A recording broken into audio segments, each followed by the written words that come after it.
안녕하세요. 반갑습니다. 기본과학원 10주차 수업을 시작하겠습니다. 먼저 저작권 관련 사전 안내문 알려드리겠습니다. 본 강의의 모든 영상, 사진, 텍스트의 촬영, 캡처 및 공유, 배포를 금지합니다. 해당 경고를 무시하고 불법 복제 및 배포 등의 저작권 침해 위법 행위가 이루어지는 경우에는 관련 법령에 따라 저작권자가 법적 조치를 취할 수 있습니다.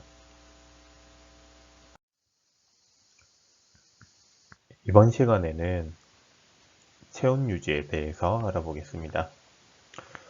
체온 유지란 이 인체에서 가장 중요한 기능 중에 하나이기 때문에 여러분들이 잘 이해하고 가셔야 되고, 이번 시간에는 여기서 고체온 그리고 저체온과 관련된 여러 가지 내용들과 그리고 체온 조절 기전에 대해서 우리가 알아볼 겁니다.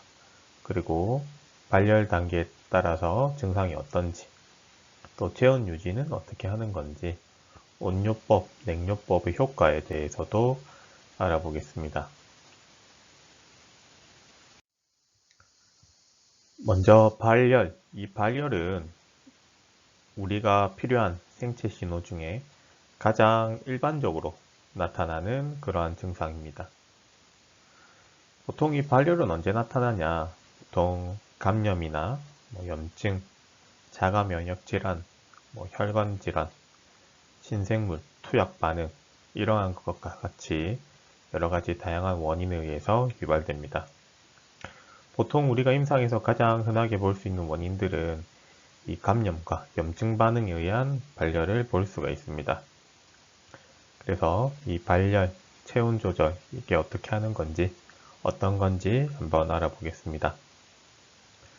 먼저 이 체온 조절 체계를 볼게요. 이 체온 조절 체계는 이 조절 중추, 시상하부의 통합기, 그리고 감각 수용기, 그리고 효과 체계, 이 세 가지 체계로 구성이 되어 있습니다.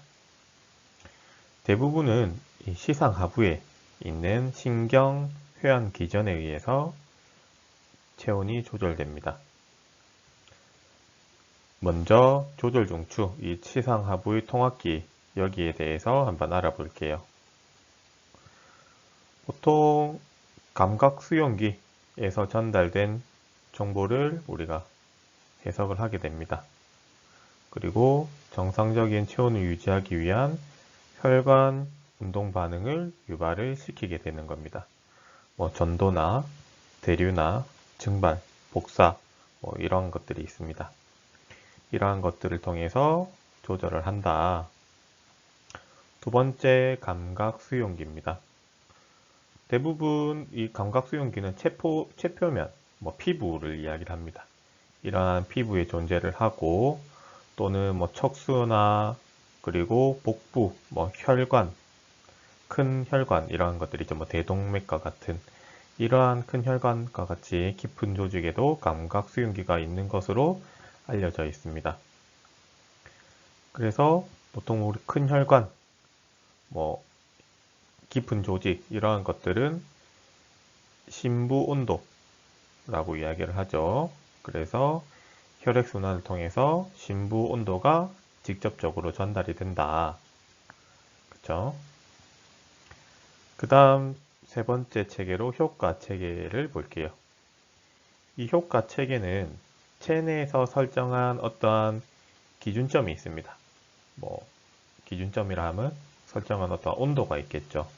그래서 그 기준점보다 체온이 높거나 혹은 낮을 때 활성화가 됩니다. 그래서 우리가 정한 기준점, 신체가 설정해 놓은 어떤 기준점이 있어서 체온 조절 기전이 이제 어떠한 유지하려는 온도가 있겠죠. 그래서 유지하려는 온도가 있는데 그 기준점보다 높은 감각, 쉽게 말해서 체온이 상승했을 때 그때는 열소실이 촉진이 되겠다. 그죠? 그래서 체온이 높다. 그러면 발한이나 말초혈관 이완, 그리고 뭐 열 생산 감소 이러한 것들이 나타나겠다. 그죠? 그 다음은 기준점보다 낮은 감각, 그러니까 체온이 저하가 되었다. 그때는 열 생산이 촉진이 됩니다. 체온이 저하되었다. 저체온, 쉽게 말해서 추운 환경에 노출되었다. 그러면 우리는 오한 그리고 말초혈관이 수축하면서 열 생산을 자극을 하게 된다는 겁니다.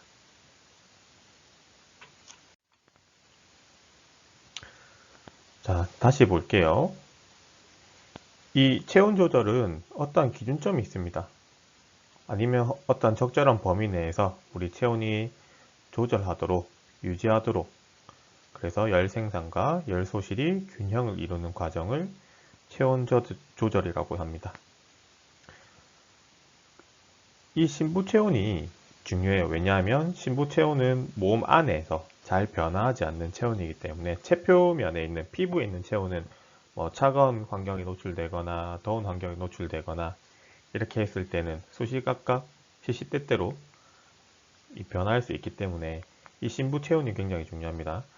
이 신부 체온을 조절하는 중추는 시상하부라고 아까 이야기를 했죠. 그래서 이 시상하부의 시색전 영역, 시각교차 앞구역이죠. 시색전 영역, 여기에 위치를 하고 있습니다. 이 시상하부의 냉민감 수용기, 여기서 나오는 신호는 혈관을 수축하거나 전율, 그리고 에피네프린 방출, 이러한 것과 같이 효과기를 자극을 해서 세포 대사를 증가시켜서 열 생산을 증가를 시킵니다. 이 시상하부의 온민감 수용기가 있어요. 이게 자극이 되면 효과 체계는 신호를 보내게 됩니다. 그래서 발한, 그리고 말초혈관, 이완, 이것을 시작을 하게 됩니다. 그래서 우리가 어떠한 옷을 입거나 뭐 벗는 것, 이런 것처럼 의식적으로 우리가 어떠한 의식적으로 행동을 한다는 거죠. 체온을 조절하기 위한 적절한 행동들을 취하게 됩니다. 그리고 이 체온은 열 생산하고 열 소실, 이 균형을 반영을 하게 됩니다. 그죠? 열 생산이 얼만큼 있는지, 열 소실이 얼만큼 있는지, 이 둘 사이의 균형을 반영을 한다는 거죠. 그리고 여기 또 나오네요. 이 신부 체온. 이 신부 체온은 이제 굉장히 중요하다 그랬죠. 신부 체온은 복강과 골반, 뭐 인체의 신부 조직, 그러니까 몸 안에 있는 온도를 이야기하고, 표면 체온은 환경에 따라 왔다 갔다 한다 했죠. 그죠? 여기에 또 다시 한 번 더 내용이 나옵니다. 자, 그 다음 열 생산에 대해서 볼게요. 이 열 생산이 뭐냐? 어떠한 화학적 에너지가 열로 전환되는 대사 과정을 이야기하고, 운동이나 환경적 요인에 의해서 일어나는 것을 이야기를 합니다. 그러면 이 열 생산에서 몇 가지 좀 살펴볼게요. 먼저 기초대사율. 기초대사율 많이 들어보셨죠? 이 기초대사율은 기초적인 신체의 기능과 그리고 우리 생명 유지에 필요한 최소한의 에너지를 이야기를 합니다.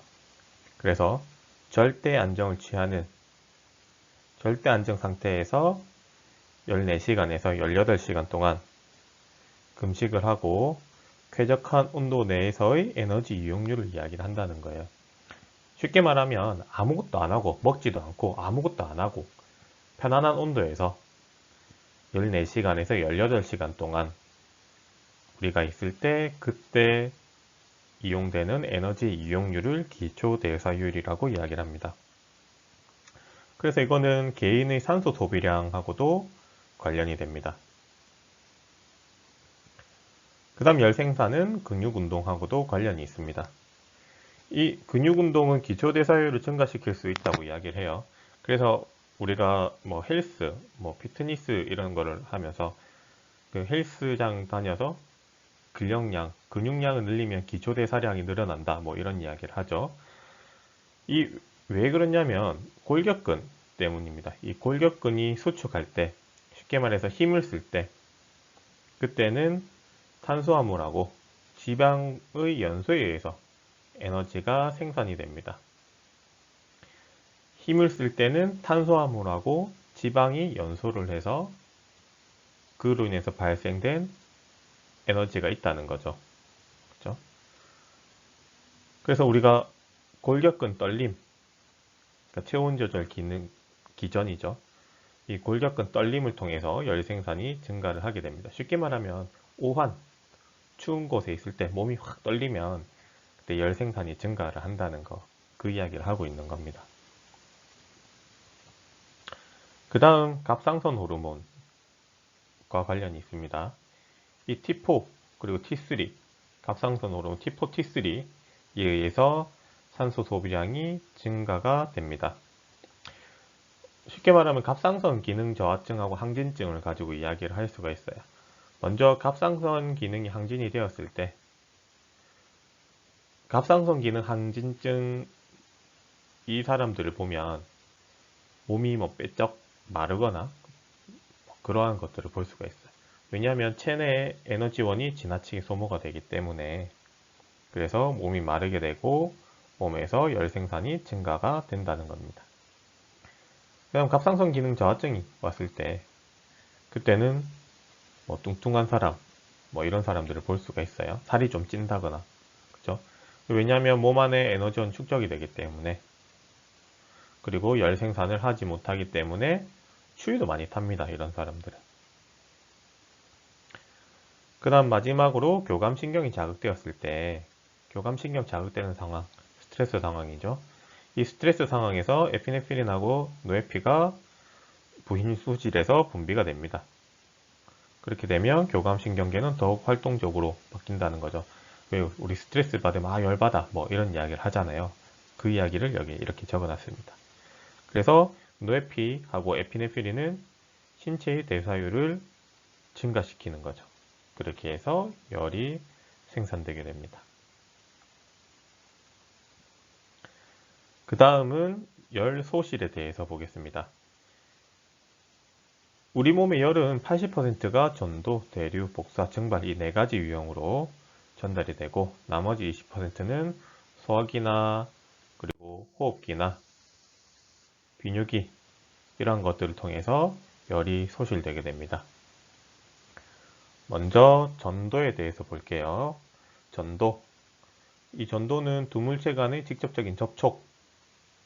밑에 그림을 보시면 뭐 돌멩이를 이렇게 잡았다든지, 그죠? 뭐 수건을 이렇게 올렸다든지 이런 식으로 직접적으로 접촉에 의해서 열이 이동하는 겁니다. 그래서 전도에 의한 열 소실은 두 물체 간의 온도차, 그리고 접촉 시간, 접촉량, 물체의 특성에 따라서 달라집니다.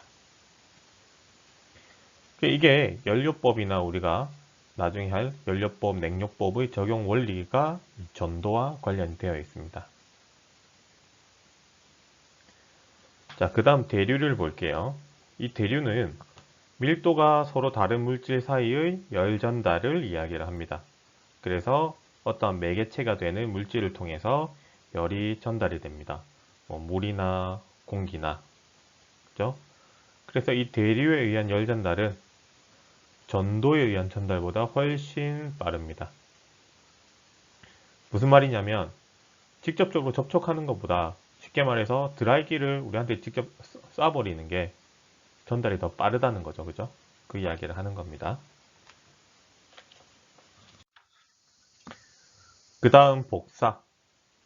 이 복사는 전자파에 의해서 열이 확산과 전파, 이 공기를 통해서 열이 전달이 되는 거예요. 그래서 우리 몸에서 열 소실의 65%가 머리를 통해서 노출이 됩니다. 그래서 우리 뭐 이런 거 보셨죠? 뭐 아프리카나 뭐 하여튼 이 되게 안 좋은 나라의 신생아들에게 뭐 모자 만들어주기, 신생아 모자 뜨기 뭐 이런 캠페인 있었잖아요. 그래서 신생아나 아니면 수술한 대상자의 머리에 모자를 씌우는 것, 이거를 머리에서 발생하는 열의 복사를 방지하는 방법입니다. 그 다음 증발입니다. 증발. 이 증발은 말 그대로 액체가 기체로 전환돼서 열이 전달되는 것을 이야기를 합니다. 쉽게 말하면 미온수 스펀지 목욕, 테피드 마사지 이러한 것들이 있죠. 그 다음은 이 체온의 변화에 대해서 볼게요. 열이 발생할 수도 있고, 그죠? 열이 떨어질 수도 있고, 이 저체온과 고체온에 대해서 이야기를 하게 될 겁니다. 먼저 이 발열을 볼게요. 발열. 이 발열은 열 소실보다 열 생산이 과도할 때, 그때 발생하는 것을 발열이라고 합니다. 열 생산이 더 과도할 때, 그래서 체온이 비정상적으로 상승되는 것을 이야기를 합니다. 그래서 보통 우리가 37도 1부에서 38도 2부 이 미만은 미열이라고 이야기를 하고, 그리고 40도 5부 40도 5부 이상은 고열이라고 이야기를 합니다. 그래서 이 발열 단계들도 있고, 그죠? 이 발열들이 어떻게 발생하는지 먼저 살펴보면, 이 발열원이 있습니다. 이 발열원이 몸 안으로 유입이 되게 되면, 쉽게 말해서 감염이 발생을 하게 되면 이 시상하부를 자극해서 기준점을 상승시켜서 열이 나게 만든다는 거죠. 그래서 이때 어안이나 전율, 추운 느낌 이러한 것들을 경험을 하고, 그래서 체온이 상승하게 됩니다.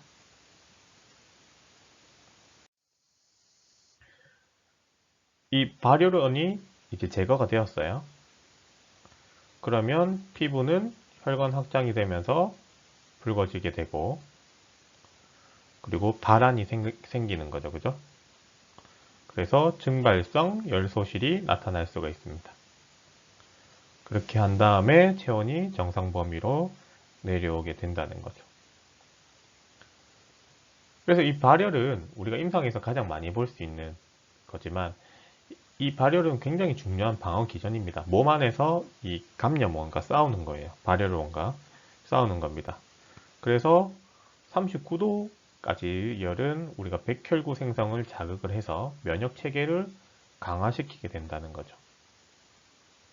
그리고 이 체온 상승은 혈장 내에서 철의 농축을 감소시켜서 세균의 성장을 느리게 하고, 그리고 바이러스 대항 물질인 인터페론 생성을 자극해서 바이러스 감염에도 저항을 하게 됩니다. 자, 발열 단계를 좀 볼게요. 발열 단계는 상승기, 고온기, 회복기 이렇게 세 단계로 이루어집니다. 다른 말로 하면 오한기, 발열기, 해열기 이렇게 있는데, 밑에 발열 단계 그림을 보시면 상승기, 그죠? 그 다음에 고온기, 그 다음 회복기 이런 식으로 열이 발생하게 됩니다. 자, 그 다음 열의 유형들을 볼게요. 열도 막 그냥 났다가 가라앉고 이런 게 아닙니다. 여러 가지 유형이 있습니다. 먼저 간헐적으로 발생하는 간헐열. 이 24시간을 주기를 가지고 있는데, 하루에 1도 이상 차이를 보이지만 정상인 거예요, 이게. 그러니까 열은 나는데 정상인 거. 아니면 또 떨어지기도 하고. 우리가 잠을 자는 동안은 이게 체온이 떨어지게 되는 거죠, 그죠? 그리고 음식 같은 걸 먹었다, 운동을 했다. 그러면 열이 좀 올라갈 수도 있고, 그죠? 그 다음 이장열.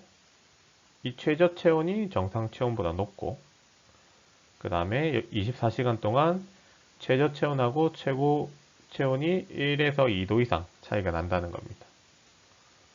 그래서 이 이장열이 심하면 정상 체온으로 잘 안 떨어진다는 겁니다. 자, 그 다음 제기열. 이 제기열은 정상이던 체온이 일정 기간 상승이 지속되는 것을 이렇게 반복하는 상태를 이야기를 합니다. 그래서 갑자기 오한이 나타난다거나, 아니면 40도 전후로 열이 발생한다거나 이러한 경우를 제귀열이라고 이야기를 합니다. 그 다음 계류열. 체온 상승이 며칠이나 혹은 몇 주 동안 유지가 될 때도 있고, 그리고 정상보다 약간 높은 상태의 체온 상승이 며칠 동안 혹은 몇 주 동안 유지가 된다는 겁니다. 그래서 이 열의 유형, 간헐열, 이장열, 제기열, 계류열에 대해서는 그림으로 다음 장에서 좀 살펴보고 가겠습니다. 그래서 먼저 그림으로 보기 전에 고체온부터 보고 갈게요. 이 고체온의 원인은 다양합니다. 먼저 체내 수분 불균형이 있어요. 하이드레이션이 제대로 되지 않을 때, 그때 고체온이 발생한다. 체내에 있는 수분이 신체의 관류와 피부 관류를 유지하고, 그리고 체온을 유지하는 데 굉장히 중요하기 때문에 하이드레이션이 잘 돼야 됩니다. 그리고 자율신경계 기능 이상이 있습니다. 노인이나 혹은 당뇨병과 같이 자율신경계 이상이 있는 경우에 그때도 고체온의 원인이 됩니다. 그리고 피부의 부적절한 혈류 조절도 고체온의 원인이 됩니다. 자율신경계에 문제가 있으면 피부의 혈류 조절을 제대로 하지 못하기 때문에 그래서 고체온이 발생한다는 겁니다.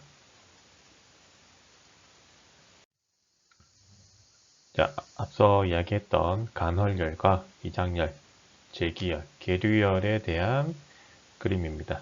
그래서 다시 한번 말씀드리면 간헐열은 하루에 1도 이상 온도 차이가 있고 24시간의 주기를 보인다. 그리고 이장열은 최저 체온이 정상 체온보다 높고 24시간 동안 체온 변화가 있고 심하면 정상 체온으로 잘 안 떨어지고, 제기열은 정상이던 체온이 일정 기간 상승이 지속된다거나 이것을 반복하는 상태를 이야기하고, 혹은 또 갑자기 오한이 발생하고 그래서 40도 전후로 열이 또 발생할 수 있다. 그 다음 계류열은 며칠 혹은 몇 주 동안 유지되는 것으로 정상보다 약간 높은 상태의 체온 상승이 지속되는 것을 이야기를 합니다. 그 다음 고체온의 원인으로 중추신경계에 장애가 있습니다. 뇌손상이 왔다거나 뇌혈관 질환이나 지주막하 출혈과 같은 이러한 문제는 체온 조절에 영향을 미칠 수가 있습니다. 쉽게 말해서 이 뇌손상이 온 환자들은 그 고체온이 잘 옵니다. 열이 나고 열도 잘 안 떨어지고 NSAID나 아니면은 체온을 떨어뜨리는 그런 약물들이 잘 안 듣는 경향이 있습니다.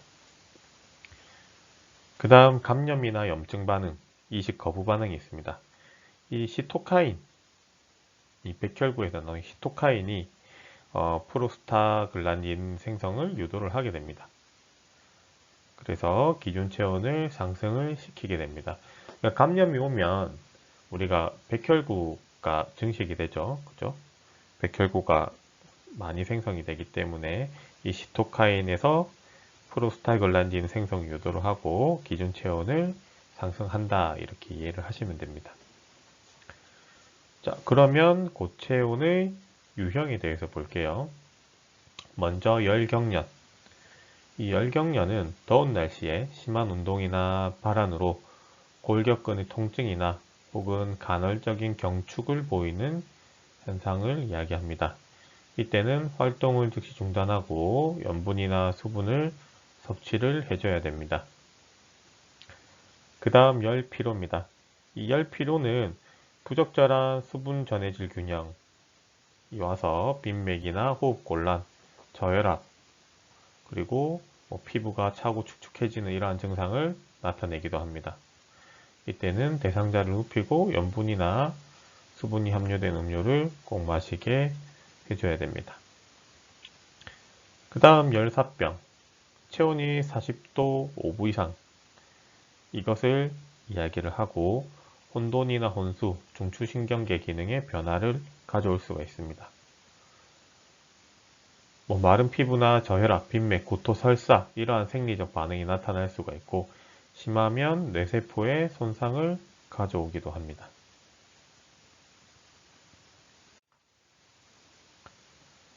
계속해서 저체온을 볼게요. 자, 저체온의 원인은 우리가 보통 마취를 한다거나 아니면 하이드레이션을 할 때 일부러 차가운 정맥 수액 요법을 하게 됩니다. 그래서 열소실이 증가되거나 혹은 갑상선 기능 저하나 신경근 차단술과 같이 열 생산이 감소했을 때 또는 중추신경계 손상 때문에 2차적 체온 조절의 상실로 인해서 저체온이 발생할 수가 있습니다. 이 저체온은 우발적 저체온이 있고 그리고 유도된 저체온이 있습니다. 먼저 우발적 저체온. 이 우발적 저체온은 추운 환경에 노출되었을 때 그때를 우발적 저체온이라고 이야기합니다. 지금 보실 영상은 우리가 가정에서 아이들이 열이 있을 때 부모들이 어떻게 대처를 해야 되는지에 대해서 알아보는 영상입니다. 꼭 아이들뿐만 아니라 일반 성인에게도 적용될 수 있으니까 편안하게 한번 시청해 보십시오. 세포에서 분비된 사이토카인이 뇌 혈관세포에 작용한다. 그 결과 프로스타글란딘 E2라는 물질이 합성돼 체온 조절 중추가 자극되면 체온이 오른다. 감염됐을 때 체온이 오르는 이유에 대해서는 면역세포가 체온이 적당히 상승한 환경에서 더 활발한 항균 작용을 한다는 가설이 있지만 아직 명확히 입증되진 않았다. 문제는 대부분의 부모가 자녀의 열에 대해 과도한 공포심을 갖고 부적절하게 대처한다는 점이다. 이를 발열 공포라고 부른다.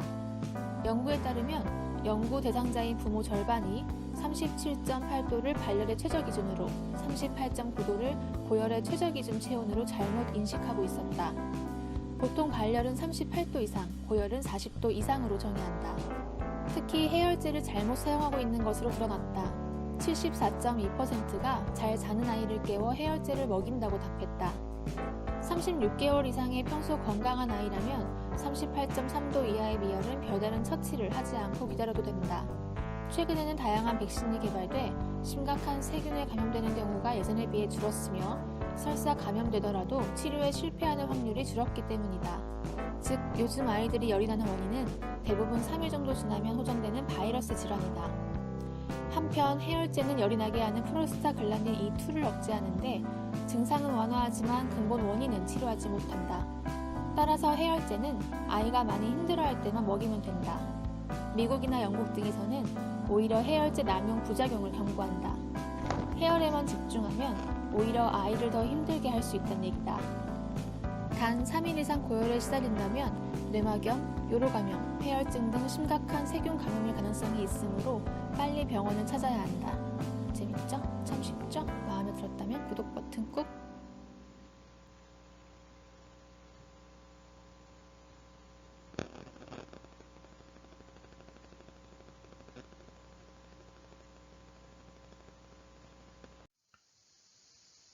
계속해서 유도된 저체온을 볼게요.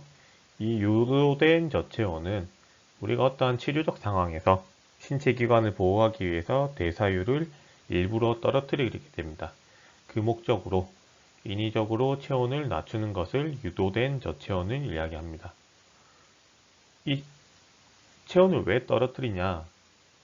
대사율을 낮춰주기 때문에, 그래서 대사율을 낮춰줘서 신체 기관을 보호하기도 하고 또 체온이 낮기 때문에 수술할 때 혈관 수축 효과를 볼 수가 있어요. 체온이 낮고.